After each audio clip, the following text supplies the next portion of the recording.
Very welcome you all. आप लोगों का वापस से स्वागत है एईसी के यूट्यूब चैनल के ऊपर। जैसा कि आप लोगों को पता है, हम लोग डिस्कस कर रहे हैं अपनी important question series, popularly known as IQ series.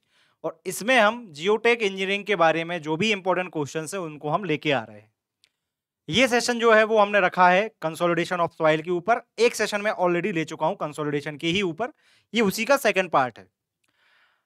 आगे बढ़ने से पहले ये कुछ बेसिक अनाउंसमेंट है और इंपॉर्टेंट अनाउंसमेंट है।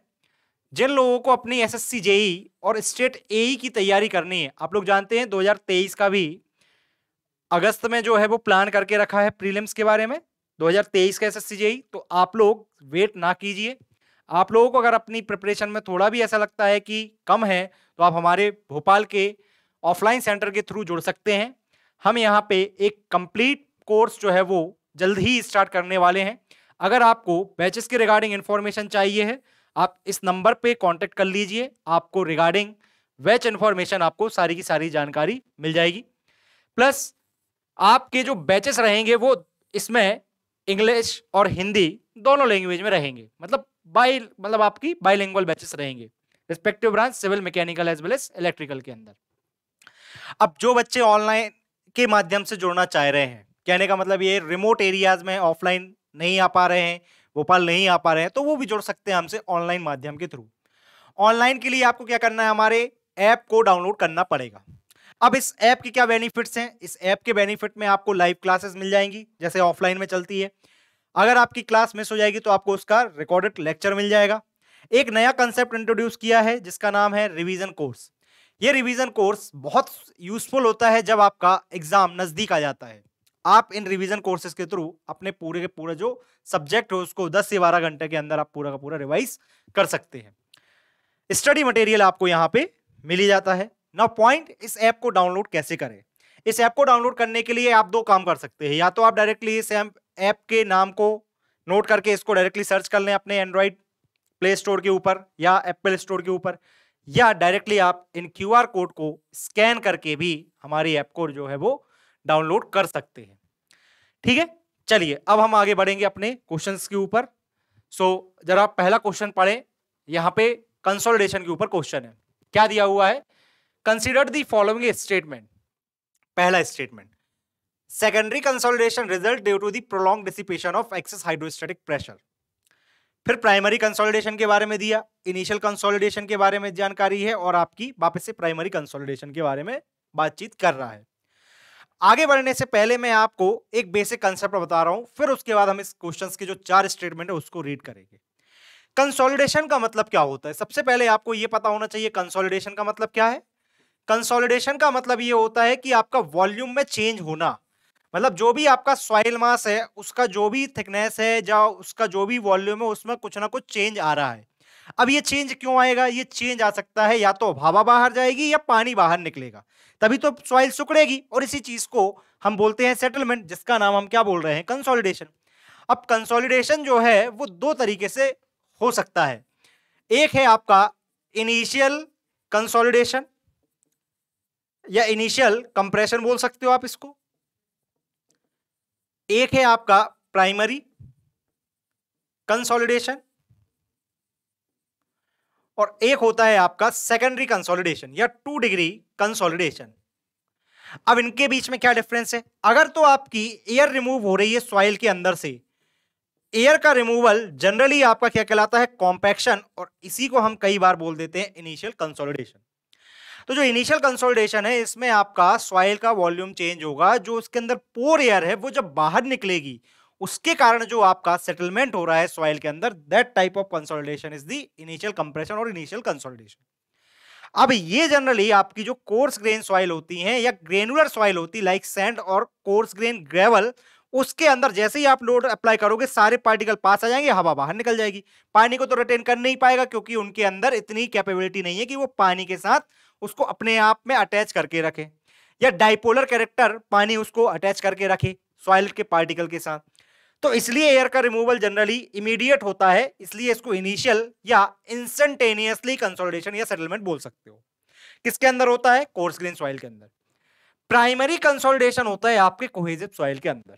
क्यों? पानी जो है पकड़ के रखेगा सॉलिड। अब पानी जल्दी निकलेगा नहीं, और जब पानी नहीं निकलेगा उसके रिमूवल होने के लिए कुछ टाइम लगेगा, मतलब टाइम डिपेंडेंट प्रोसेस है। ये जो सेटलमेंट हो रहा है समय के साथ, इसको हम बोलते हैं प्राइमरी कंसोलिडेशन। और ये होता किसके अंदर है? क्ले सॉइल के अंदर। अब किसके रिमूवल के कारण होता है? तो removing of access pour water pressure. जो तुम्हारा एक्सेस पोर वाटर प्रेशर है उसके रिमूवल होने के कारण आपका क्या होता है? Primary consolidation.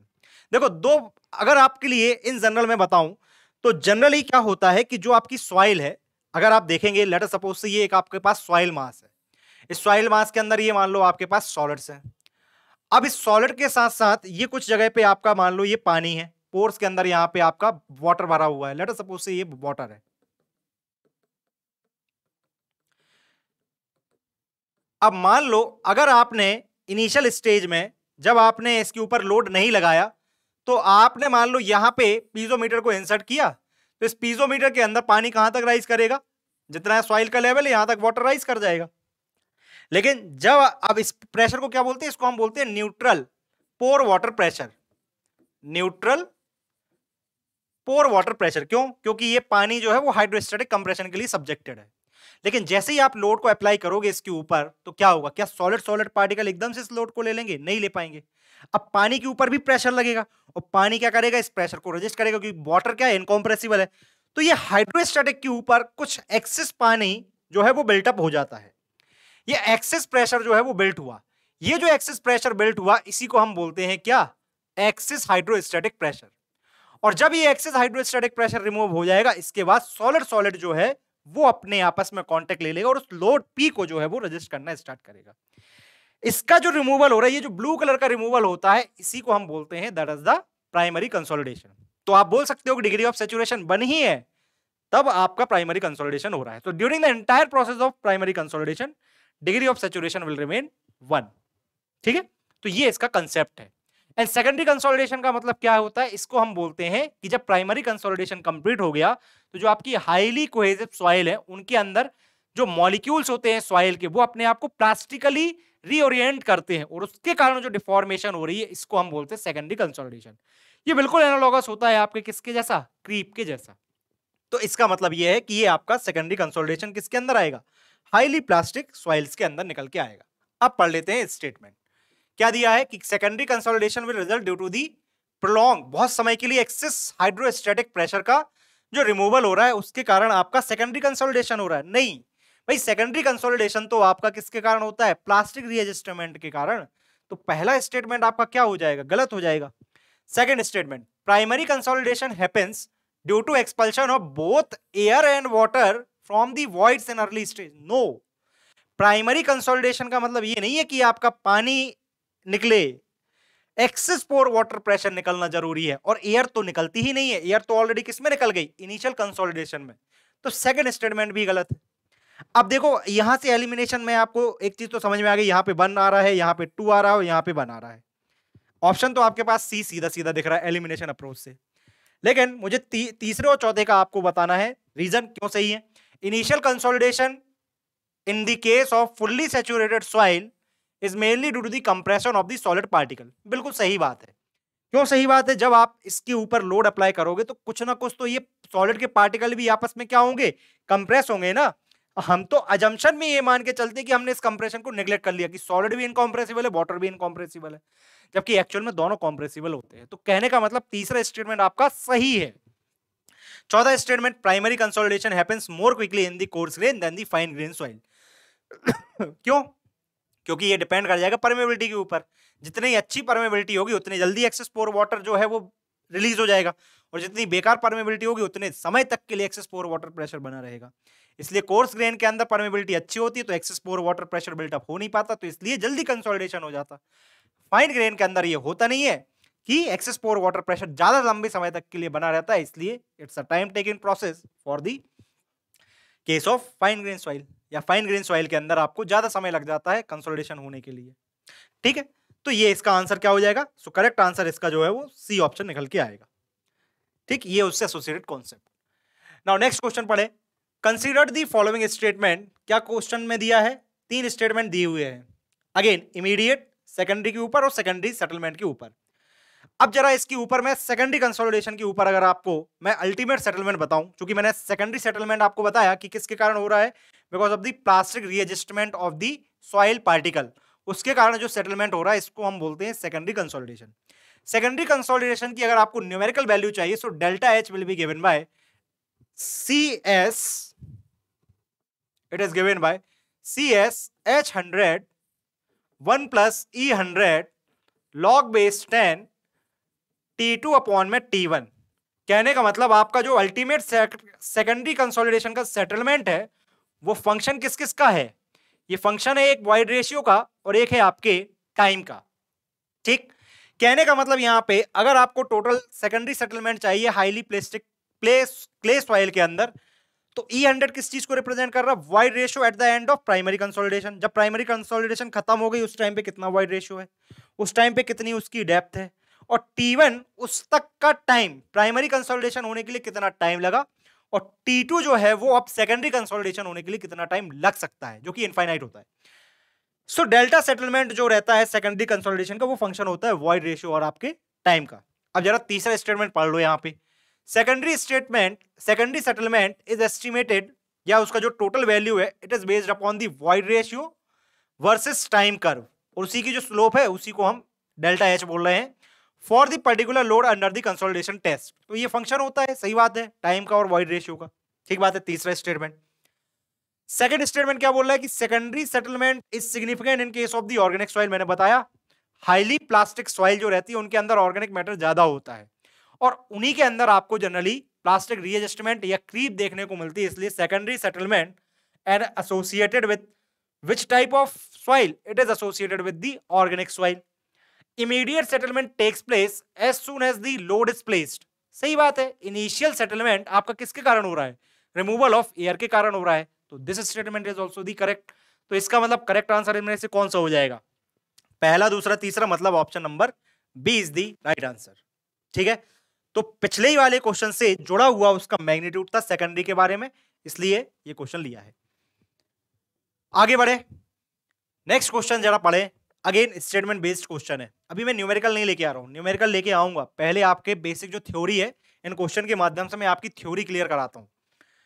Now consider the following statement, a secondary consolidation of the soil follows the Terzaghi one dimensional consolidation theory. इसका मतलब आपको क्या पता करना है, वन डायमेंशनल कंसोलिडेशन की थ्योरी के अजम्पशन क्या है एज पर तरजागी। तो अजम्पशंस बता रहा हूं आपको एक एक करके। इसके बाद consolidation is the function of total stress even after the completion of the dissipation of the pore water pressure soil में अंडरगोस थ्रू द। हाँ, तीसरा स्टेटमेंट आपके जो मैंने पहले वाले क्वेश्चन में आपको स्टेटमेंट समझाई थी उनसे आपका रिलेटेड है। बोल रहा है तीसरा स्टेटमेंट कि अगर आपका dissipation of access pour water हो भी गया उसके बाद भी आपका सॉइल लिटिल कंप्रेशन हो सकता है, लिटिल सेटलमेंट हो सकता है, किसके कारण, सेकेंडरी कंसोलिडेशन के कारण। इसका मतलब सही स्टेटमेंट है तीसरा वाला। अब बोल रहा है कि क्या कंसोलिडेशन फंक्शन है टोटल स्ट्रेस का, जरा देख लो। अगर आपको टोटल सेटलमेंट चाहिए है 1 डिग्री वाला primary consolidation, it is equal to compression index क्या होती है, अभी आगे चल के क्वेश्चन रखा है मैंने, H अपॉन में 1 plus initial void ratio log base 10 effective stress initial plus because of the load के कारण, इंक्रीमेंट ऑफ लोड के कारण, डिवाइड में इफेक्टिव इनिशियल इफेक्टिव स्ट्रेस। कहने का मतलब जो आपका डेल्टा ऑफ दी या जो आपका settlement due to the primary consolidation वो फंक्शन किस किस का है, it is the function of void ratio, compression index and effective stress. Second statement बोल रहा है कि ये फंक्शन है टोटल स्ट्रेस का। क्या स्टेटमेंट सही या गलत है, ये स्टेटमेंट हो गया रॉन्ग। तीसरी स्टेटमेंट सही है, दूसरी स्टेटमेंट गलत है। अब रेस रह गई है किसकी, पहले स्टेटमेंट की, क्योंकि आप अभी इसमें से ना तो डी पे कमेंट कर पाओगे, ना ए पे कमेंट कर पाओगे, और ना ही अभी आप बी पे कमेंट कर पाओगे, क्योंकि आपको फर्स्ट स्टेटमेंट का रीजन नहीं पता। तो फर्स्ट स्टेटमेंट को समझने के लिए हम आपको कुछ अजम्पशन ही बता दे रहे तरदागी ने क्या लिए थे। तो देखो, तरदागी की वन डायमेंशनल कंसोलिडेशन थ्योरी के ऊपर 4-5 बेसिक अजम्पशन है। क्या, सबसे पहला अजम्पशन है कि सॉइल आपकी क्या होनी चाहिए, फुली सैचुरेटेड होनी चाहिए। दूसरा, उसने एरियल एक्सटेंट को नेग्लेक्ट कर दिया था कि जो सेटलमेंट होगा वो सिर्फ और सिर्फ डेप्थ के अलॉन्ग होगा, मतलब consolidation occur only in the finite depth. ठीक। नेक्स्ट अजम्पशन उसने coefficient of compressibility AV and coefficient of consolidation for small load increment इसने मान लिया था कांस्टेंट, तीसरा अजम्पशन। चौथा अजम्पशन ये था कि आप यूज कर सकते हो फिक्स्ड रिंग टाइप और floating ring type of consolidation test जो कि आप परफॉर्म करते हो ओइडोमीटर। क्या मतलब है? दोनों तरफ से आपका पानी निकल सकता है या सिर्फ एक ही सिंगल पाथ ड्रेनेज हो सकता है।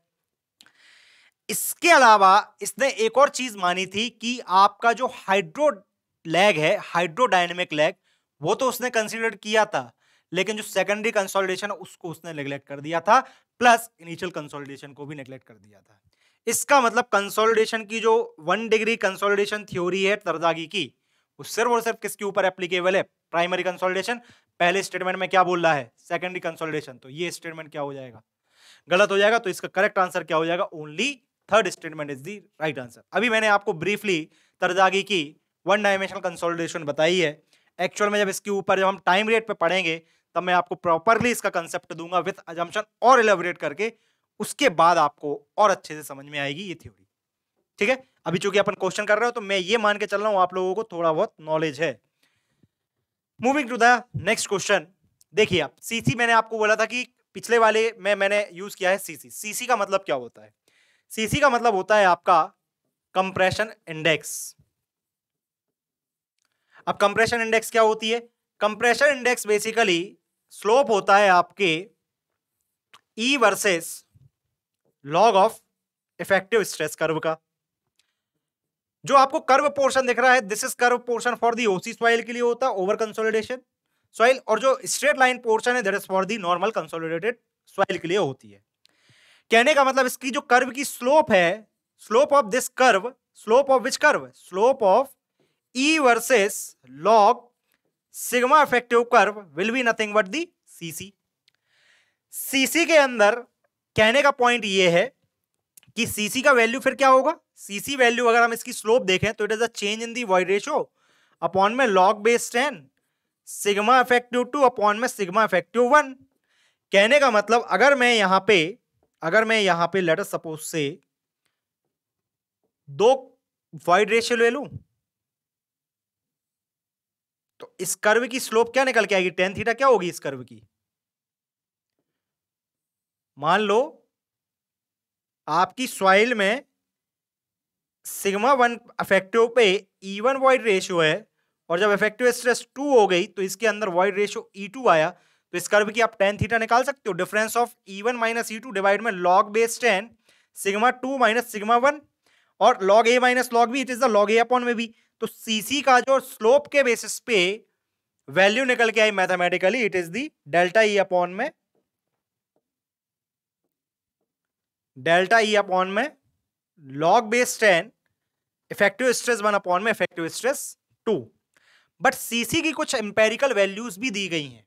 अब क्या है वो इंपेरिकल वैल्यूज, इसको भी देख लेते हैं। तो सीसी की इंपेरिकल वैल्यूज के बारे में अगर हम देखें तो ये कुछ इसके पास इंपेरिकल वैल्यूज दी हुई हैं। क्या इंपेरिकल वैल्यूज है? देखो, अगर हम अनडिस्टर्ब क्ले के बारे में बात करें, अनडिस्टर्ब सॉइल, हम बात कर रहे हैं सीसी वैल्यू इंपेरिकली। तो अनडिस्टर्ब सॉइल के लिए सीसी वैल्यू होती है 0.009 liquid element minus 10। Disturb soil के लिए अगर आप देखोगे सीसी का इंपेरिकल फॉर्मूला, तो CC will be given by 0.007 liquid element minus 10 भी हो सकता है और 7 भी हो सकता है।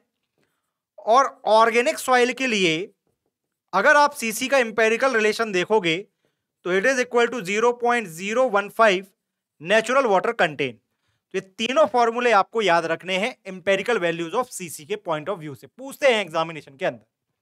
तो सीसी का इंपेरिकल अगर आपको रिलेशन चाहिए एज पर कैसा ग्रैंड है तो कौन सा हो जाएगा? आप चूंकि इसमें सॉइल मेंशन नहीं की है तो हम यही मान के चलेंगे अनडिस्टर्ब सॉइल है हमारी, तो देख लो कौन सा ऑप्शन इसमें से मैच कर रहा है।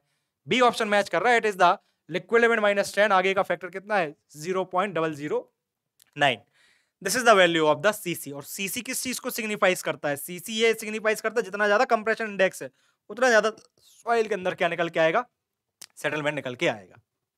ठीक है, now moving to the next question.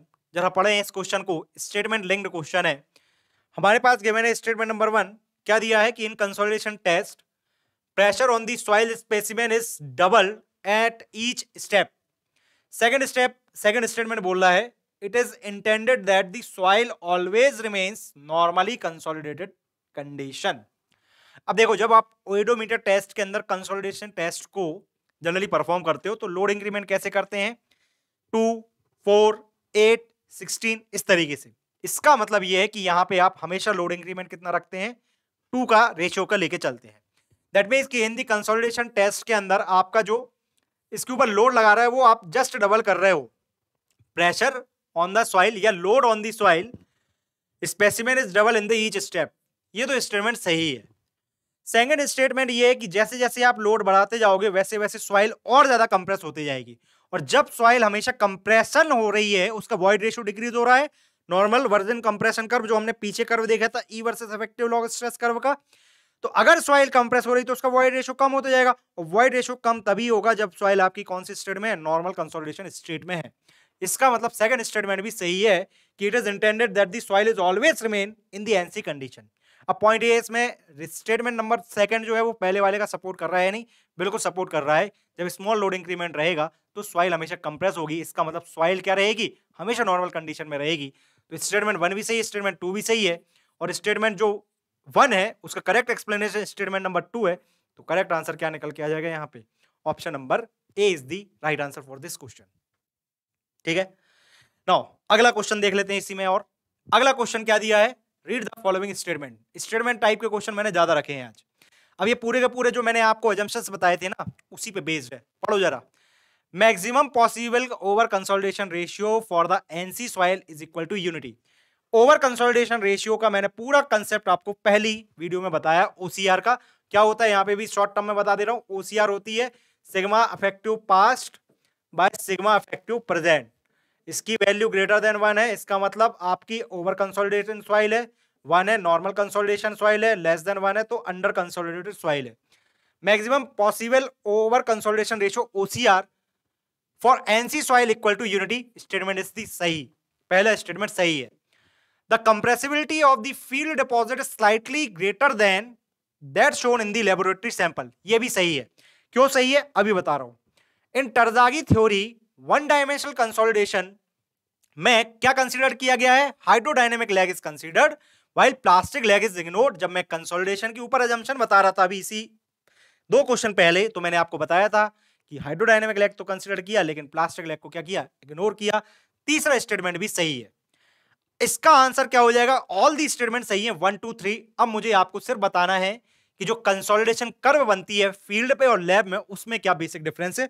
उसको देखने के लिए मैं आपको यहीं पे साइड में एक ग्राफ बना रहा हूं, मतलब 2 स्ट्रेट लाइन बना रहा हूं. देखो क्या है ये.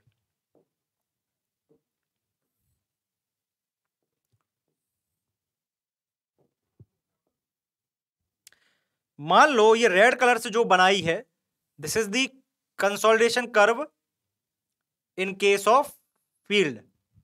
ठीक है, किस किस के बीच का ग्राफ होता है, it is the E versus log effective stress curve.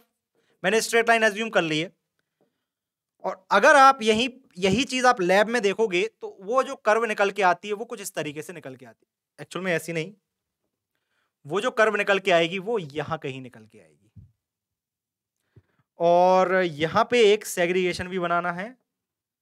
This is the segregation. रुको, सेग्रीगेशन में डॉटेड लाइन से बना दे रहा हूं.